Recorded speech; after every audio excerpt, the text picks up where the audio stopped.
Hello guys, কেমন আছেন আপনারা সবাই? এগুলো হলো সবগুলো সবজির আইটেম যেগুলো আমাদের দেশে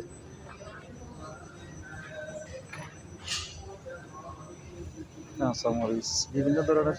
মরিচ, এগুলা সিমও আছে, কাঁকড়,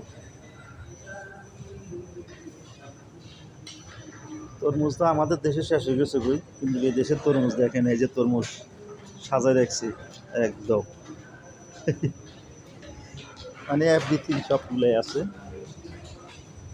বিভিন্ন ধরনের বেগুন আমাদের দেশে, এই যে মূলে আমাদের দেশে কিন্তু এখন নাই, এই যে এখানে মূলে এগুলো হচ্ছে দেখ, কইডাও বলে শসিন্দাও বলে, এগুলো হলো ক্যাপসিকাম, অনেক সুন্দর সুন্দর ক্যাপসিকাম, লেবু, যেগুলো লেবু বিভিন্ন ধরনের,